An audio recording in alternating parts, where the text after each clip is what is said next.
Hola, mi nombre es Vladimir Vázquez y pastoreo Visión de Fe en Guatemala. Quiero darle la más cordial bienvenida a este video. En nuestra iglesia hemos entendido que los apóstoles en Hechos enviaron a aquellos creyentes que venían del mundo gentil a estudiar las predicaciones de Moisés que en ese momento histórico se hacían semana a semana.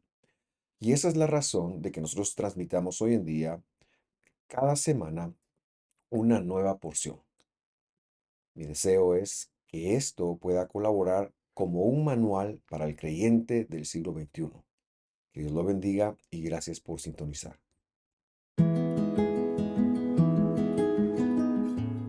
Me da muchísima alegría llegar hasta cada uno de ustedes nuevamente en este cuarto año de las porciones. Hoy estoy muy contento porque por la gracia de nuestro buen Dios, Señor y Mesías, vamos a terminar el estudio con el favor de Dios hoy en esta ocasión con el estudio del cuarto libro de la Biblia, segmentado en porciones como lo hemos venido haciendo ya por 4 años.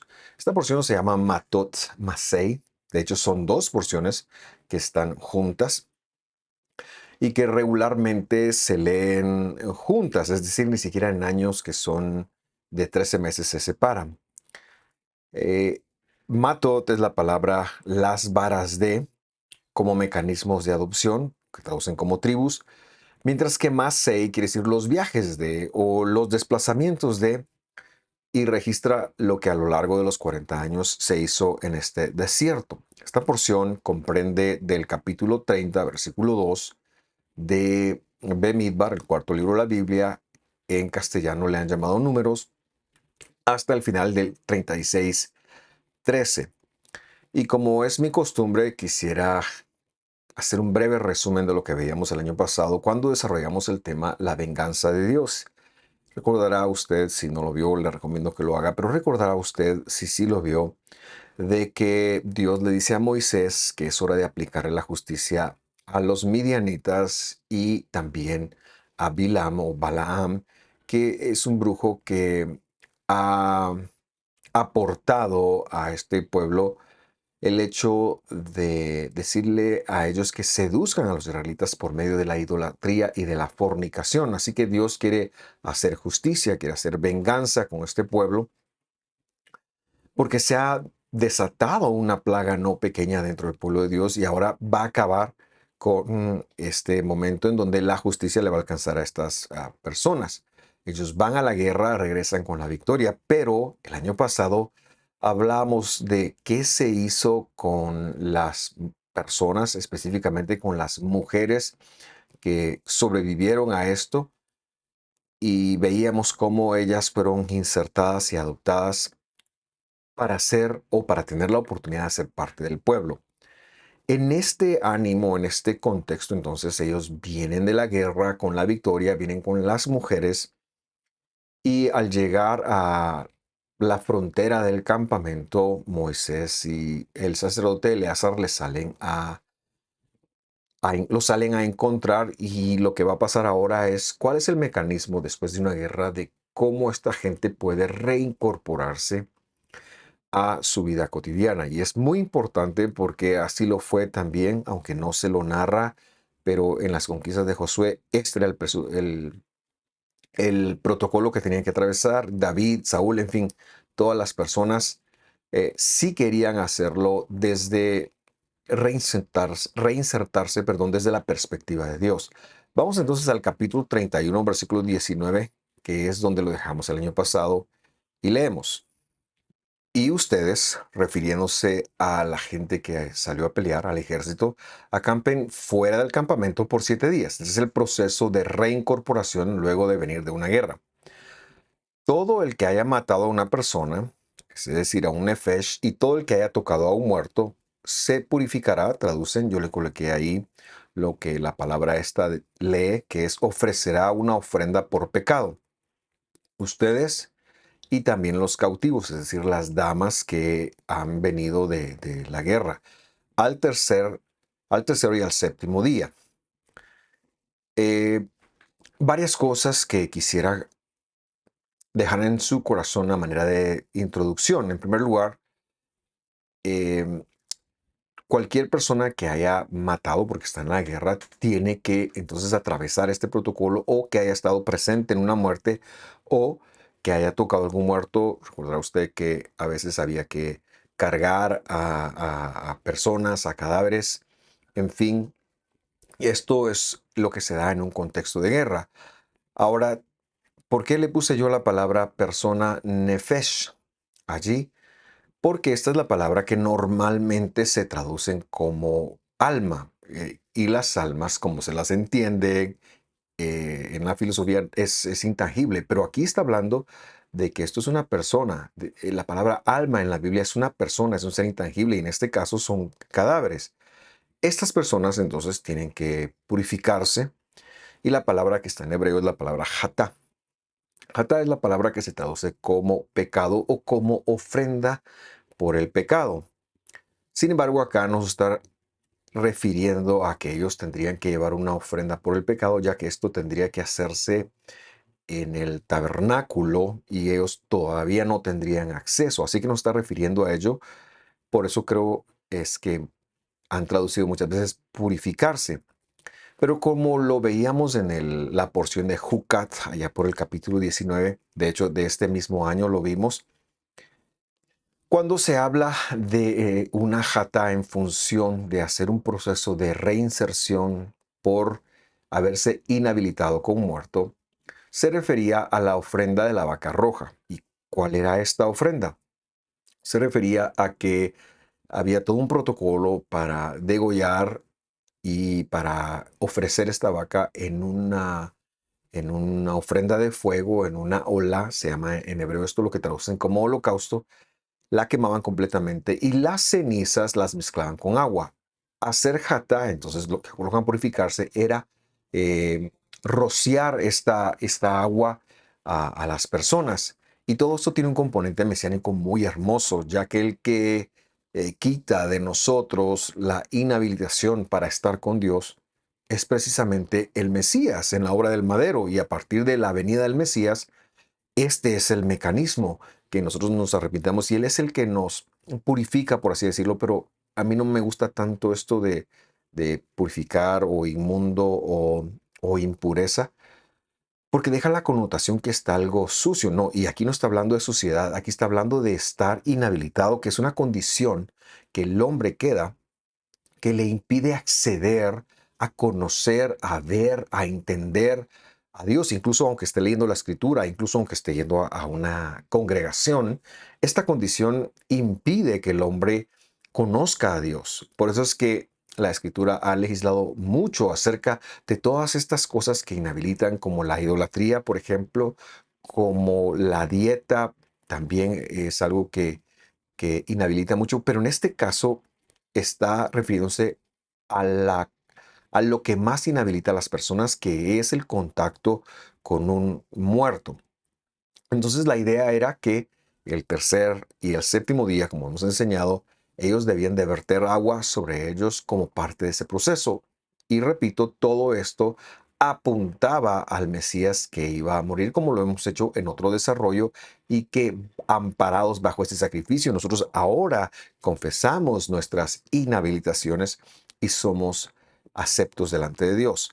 Versículo 20 dice: y ofrecerá ofrenda de pecado por todo vestido, todo artículo de cuero, y toda obra de pelo y de cabra, y todo objeto de madera.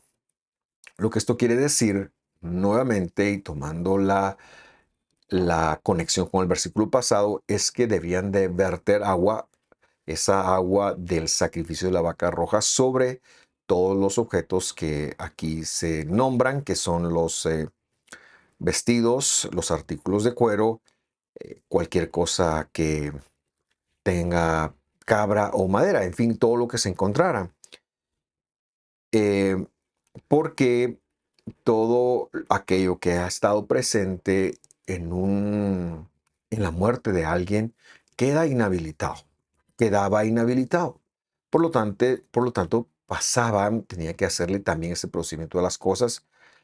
Y una cosa importante a señalar ahí, la palabra ropa, la palabra que han traducido aquí como vestido, es la palabra beget. Y esta, más que hablar de un vestido común, habla de un vestido específico. Por ejemplo, las vestiduras del sacerdote se les habla como beged. La ropa normal no es beged, es abash. Pero la ropa especial, la que implica una función, es beged. Entonces los sacerdotes tenían las túnicas para entrar a ministrar delante del Señor. Por lo tanto, pensamos que se refiere a el ropaje de guerra, en este caso porque es gente que viene de pelear. Y todo esto, aunque no representa un factor determinante, sí es importante que lo conozcamos dentro de la enseñanza, porque si hacemos hincapié sobre las cosas, nos gusta ser muy puntuales con respecto de lo que los apóstoles señalaban en Hechos 15, de que los gentiles debemos de conocer estas cosas. Seguimos la lectura, versículo 21, dice, entonces el sacerdote Eleazar dijo a los hombres de guerra que habían ido a la batalla, este es el estatuto de la ley. Yo le puse cómo se lee esto en hebreo, Jucat de la Torah, que el Señor ha ordenado a Moisés. Pienso que esta es la primera vez que el nuevo sumo sacerdote, Eleazar, hijo de Aarón, está en funciones. Él era hijo de Aarón, que ya está muerto, y lo que Dios le inspira a hacer es tomar una preponderancia, una actitud de liderazgo con respecto de una ley inamovible de Dios. La palabra Jucat representa las leyes inconmovibles, inamovibles. Es decir, aquello que no va a cambiar, como la ley de la gravedad, por ejemplo, como lo que Dios le dijo a Noé, mientras existe la tierra, la siembra y la siega, el invierno, el verano, el día y noche. Estas son las leyes inamovibles de Dios que no cambian. Por eso es que hemos ubicado las promesas de Dios como parte de estos jukot o leyes inamovibles. Pero luego sería redundante si tradujéramos las leyes inamovibles de la ley. Esto sería redundante. Por eso es que hemos traducido como de la instrucción o de la Torá del Señor. Y esto es una prueba entonces de que la palabra Torah, más que ley, aunque las contiene, quiere decir instrucción. Es la doctrina de Dios. Todo esto Dios se lo ordenó a Moisés y recordemos que tiene un parteaguas con respecto de la venida del Mesías. Porque una vez venido el Mesías, en él se cumplían todas estas cosas. Y lo digo a manera de aplicación práctica para que no pensemos en que hoy hay que llevar esto a mojar o buscar una... No, no, nada que ver. Todo eso se cumple en el Mesías. El hecho de decirle a Dios que nos inhabilite nuevamente, los tiempos se pueden respetar, pero todo esto se cumple en la obra de nuestro Dios y Mesías en el madero. Versículo 22. Bemidbar, números 31-22 dice, solo el oro, la plata, el cobre, el hierro, el estaño y el plomo. Verso 23, todo lo que resiste el fuego va en fuego. Es decir, todo lo que va en fuego pasarán por el fuego y será habilitada, pero será habilitado con el agua para la nidad, es decir, una vez que se le ha aplicado el fuego. Pero todo lo que no va en fuego lo pasarán por agua. Y está hablando entonces ahora de los metales que resisten al fuego, es decir, se ponían al fuego y luego cuando se pasaba ese proceso, ellos vertían el agua de nidá. Ahora, ¿qué es nidá?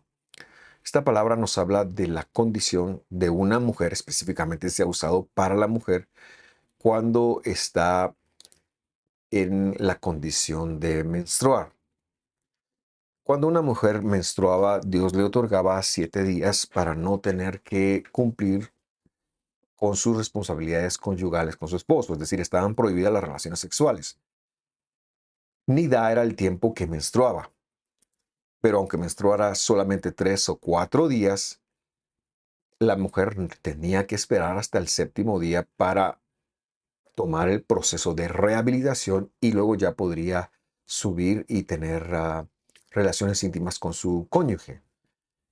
En ese sentido, la palabra nida acá nos está hablando no de lo mismo que del tercer y séptimo día, sino que solamente se hacía una vez con respecto de los metales. Y me parece que Dios es muy meticuloso y hay cosas que no comprenderemos hasta que Él regrese de por qué se hacían estas cosas. Sin embargo, es el protocolo que Él, en su sabiduría y en su potestad, ha dejado. Y luego en el versículo 24 agrega, y en el séptimo día, ahora regresa a las personas, lavarán su ropa, es decir, aquella que estaba inhabilitada, y quedarán habilitados. Después de esto podrán entrar en el campamento. Esta palabra del versículo 24 es la misma del versículo 20, por eso lo mencionábamos así. Y aquí entonces se nos da la primera parte del tema. Habíamos hablado de la restauración. Aquí hablamos de la restauración. Sin embargo, inmediatamente después de este versículo va a cambiar un tema, pero está relacionado con la restauración, con la reinserción de estas personas al campamento. Y entonces se nos hace muy importante colocar la mentalidad correcta para ver este tema, porque cuando las personas iban a la guerra y se inhabilitaban, necesitaban pasar un proceso. El punto es que Dios iba a dar la victoria y la victoria iba a producir un botín y Dios quería que las personas se acordaran ahora de Dios, de los levitas, de los sacerdotes, y es lo que a continuación veremos. Por eso es que estamos haciendo el enlace de restauración con ofrenda, porque debe de haber un corazón para lo que implica el movimiento de reconciliación con Dios con respecto de lo que nosotros hacemos en la vida. Vamos a pensar en que una persona secular va y pelea guerras todos los días y Dios le bendice con bienes. Y bueno, luego regresa al campamento, regresa a ser parte de su comunidad espiritual. ¿Y cuál debe ser la actitud? De eso estamos queriendo hablar y esa es la forma en la que queremos leer lo que ahora ocurre de los versículos 25 en adelante. Leemos. Entonces el Señor dijo a Moisés, verso 26, levanta la cabeza del botín que fue tomado tanto de hombres como de animales. Tú con el sacerdote Eleazar y los jefes de las casas paternas de la congregación. ¿A qué se refiere esto? Con levantar cabeza es que se le va a asignar un uso. Obviamente para ello había que contarlo, pero levantar una cabeza implica que se le va a dar un uso dentro de la santidad. Y esto es importante que lo aclaremos porque es también como se ha solicitado que Dios, o a Moisés, perdón, tanto en Números como en Éxodo, que él haga con el pueblo de Dios. Al pueblo de Dios se le levanta la cabeza para que pueda rendir dentro de los roles o tareas que Dios les ha asignado. Bueno, acá también. Y lo que estamos viendo es un proceso de inserción, más bien dicho, en cuanto a cosas que no habían sido dedicadas a Dios, quizás habían sido dedicadas a la idolatría y por ende la la necesidad de habilitarlas y, por supuesto, de personas que no estaban consagradas a Dios, pero es que ahora se les va a permitir ser parte, se les va a dar un espacio dentro del cuerpo del pueblo, del cuerpo de Dios, del cuerpo del Mesías, podríamos decir. Entonces la idea era que tenían que levantar cabezas. Levantar las cabezas era una dignificación de alguna forma. Verso 27 y dice, y divide en mitades el botín entre los guerreros que salieron a la batalla y a toda la congregación. Verso 28. Y toma un tributo para el Señor de los hombres de guerra que salieron a la batalla. Un ser, es decir, una persona, nefesh dice ahí, por eso es que me gusta enfatizarlo siempre por cada 500, tanto de las personas como los bueyes, de los asnos y de las ovejas. Muy bien, entonces se levantaba la cabeza y ahora van a dividir en dos todo el botín. Una parte del botín va a ser para la gente que fue y la otra parte se va a repartir entre el resto de la congregación. Es decir, una parte va a ser para el ejército Y de aquí es donde David, tal vez recordará usted, allá en el primer libro de Samuel, cuando él sale a perseguir a los amalecitas que han llevado la, a su familia y la han secuestrado. Él va, los persigue y los despoja. Y cuando la gente del ejército iba a hacer esa guerra, la mitad de ellos se quedan. Y al regresar de la guerra con todo el botín, él dice, mira, solo devuélvele su familia a cada persona, pero el botín es nuestro. Y David dice, no, vamos a repartirlo. Y esto nos habla de una visión de pueblo que Dios tiene con respecto a nosotros y de cómo una victoria de alguien de la congregación, de la comunidad, es una victoria de todos. Y es muy importante. Así que les dice, bueno, la primera parte, la primera mitad va a ser para los que fueron, y de ellos, dice, vas a tomar de cada hombre, de cada buey, de cada asno y de cada oveja, vas a tomar uno de cada, por cada 500 que contabilices. Y cuando usted lee la contabilización que se da, eran muchísimos, eran miles, y miles. No vamos a leer esto porque no quise yo detenerme acá, pero sí quería yo desarrollar el tema. Ahora vamos a ver qué es lo que les pide que se haga para la segunda mitad. Versículo 29. Quiere decir que uno de cada 500 dice, tómalo de la mitad de ellos y dáselo al sacerdote Eleazar como ofrenda al Señor. En fin, de la primera mitad, esto iría para el sacerdote Eleazar, y esto implicaba que era para Dios. Todo esto sería para sacrificios de paz, para sacrificios, eh, acercamientos que tuvieran que ver con la reconciliación, cuando Dios pidiera algo. Por así, por llamarlo de alguna manera, era el pan de Dios. Era para honrar a Dios, para que Dios comiera. Pero obviamente se lo entregaban al sacerdote Eleazar y a la familia de Aarón. Verso 30. De la mitad de los israelitas, es decir, de la mitad que se va a repartir entre toda la congregación, tomarás uno de cada 50. De los que fueron a guerrear como diferencia, uno de cada 500. De los que van a recibir solamente, sin haber ido a guerrear, uno de cada 50. Tanto de las personas, misma palabra ahí, como de los bueyes, de los asnos y de las ovejas, de cualquier animal. Y los darás a los levitas, que son guardadores de la guardia, Mishmeret. Esta repetición es intencional, ¿verdad? Yo la puse intencionalmente porque quiero explicar esto al final. Del tabernáculo, es decir, del Mishkan del Señor. Verso 31. Y Moisés y Eleazar hicieron tal como el Señor le había ordenado a Moisés.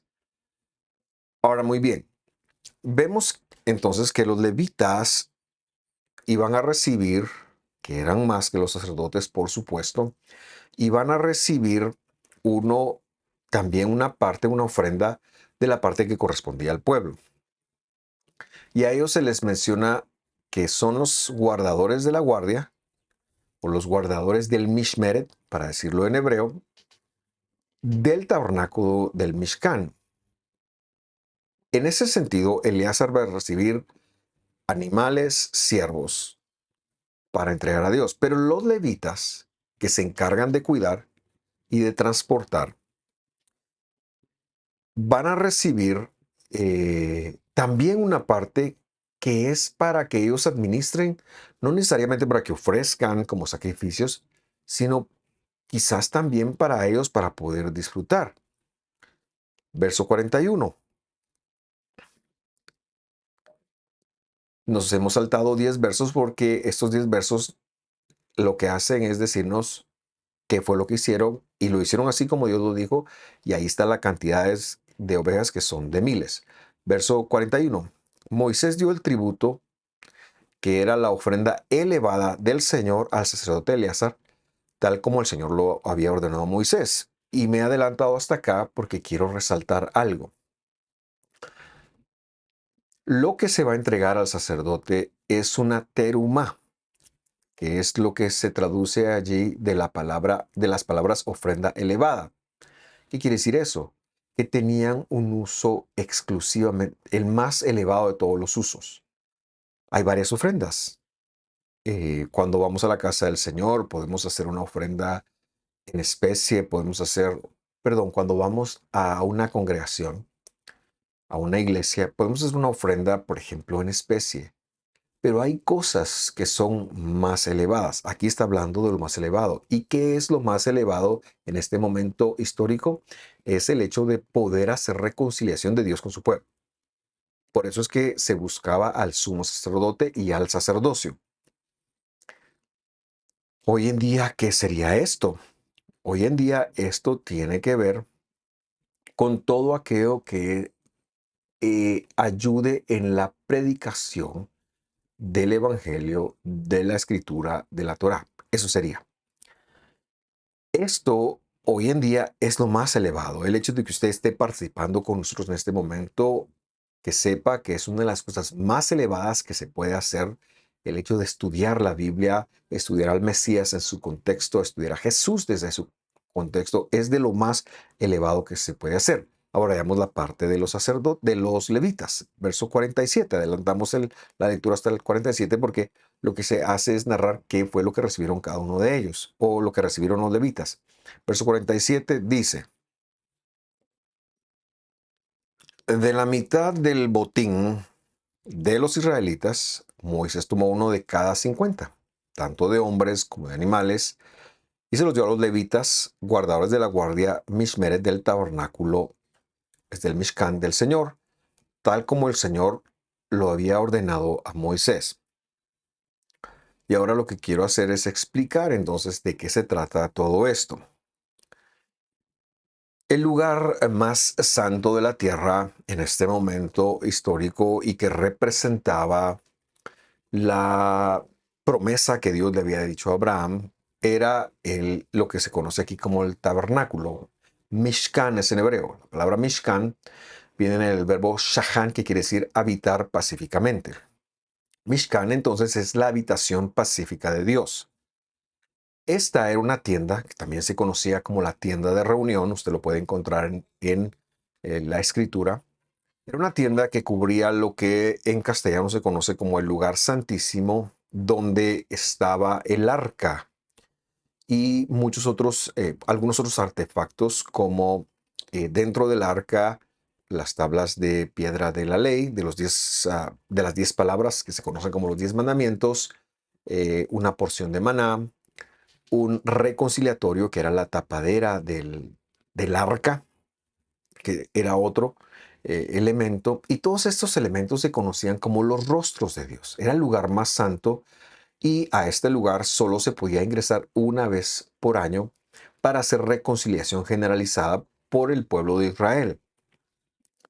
Esto se ve como una pedagogía de lo que Jesús iba a hacer y de que Hebreos y lo que Hebreos enseña tan eh, didácticamente, ¿verdad? Del hecho de que Jesús va a tomar el lugar de ser nuestro sumo sacerdote.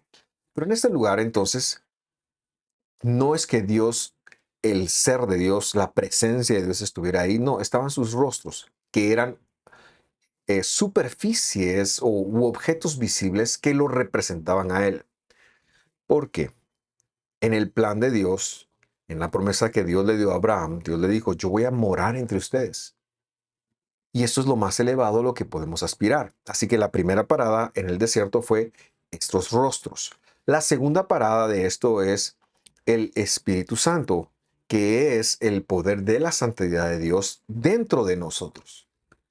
Pero cuando Él regrese, que va a ser la tercera parada, que va a ser el tercer segmento de esta promesa, es que lo vamos a ver, es que vamos a poder compartir con Él, es que Él va a vivir entre nosotros o vamos a vivir con Él en la Nueva Jerusalén, vamos a interactuar, lo vamos a poder tocar, lo vamos a poder ver y no hay cosa más elevada que ello.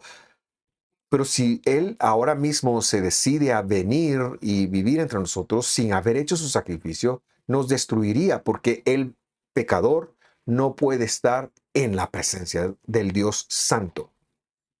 Por lo tanto, Dios ha dado un lugar seguro, es la palabra Mishkan, donde Él va a venir y colocar sus rostros, sus superficies que denotan la intención de Dios de venir a vivir en medio de nosotros.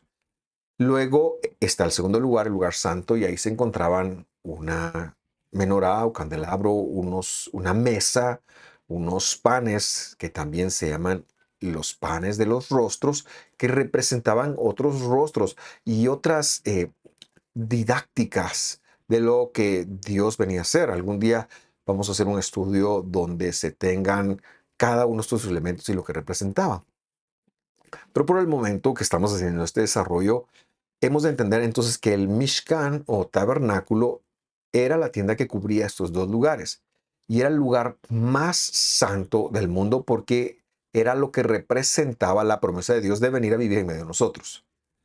Alrededor de esto se montó una guardia y lo que vemos es que Moisés tenía su tienda cerca junto con el sacerdote y sus hijos y luego esa guardia la tuvieron las tres ramas de los hijos de Leví, que eran, eh, si usted recordará, Coat o Coré,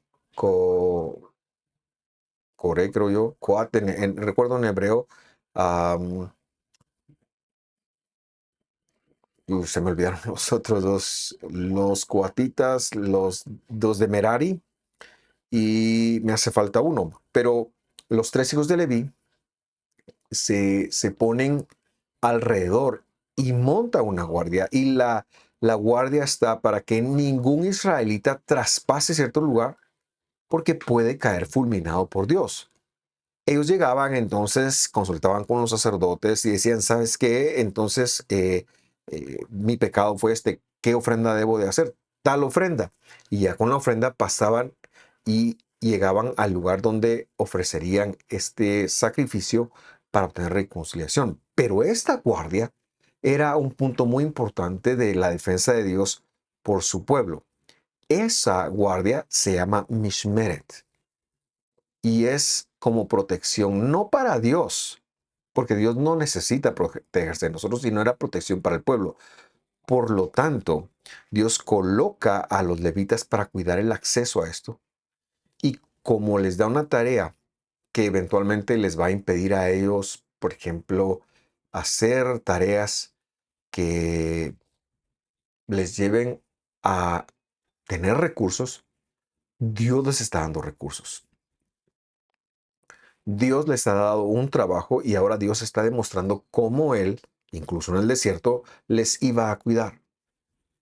Y esto se refiere a todas aquellas personas que sirven en una congregación, personas que eh, son administradoras de la gracia y del favor de Dios y que nos ayudan a nosotros cuando asistimos a una congregación a conectarnos con Dios, a orar por nosotros, a cantar, eh, en fin, todo eso que tiene que ver con el cuidado de las cosas santas para que la persona común pueda entender a Dios, pueda acceder a Dios, pero que Dios también está hablando de que los va a cuidar. Este tema, que es la restauración, perdón, y la ofrenda, tiene que ver entonces con este equilibrio que debe de haber cuando hay personas que se dedican a servir y hay personas que son servidas dentro de un ministerio de una congregación. Y debemos de saber que hemos de cuidar de ellas porque eso va a redundar en el cuidado hacia nosotros. Dios va a redundar en el cuidado hacia nosotros. Esto es lo que yo puedo observar y lo que podemos aplicar desde esta historia en la cual hay una guerra, el ejército regresa y luego Dios pide una ofrenda. Yo le quiero agradecer por sintonizar. Espero que esté muy bien, que Dios lo bendiga. Nos vemos la próxima semana. Hasta pronto.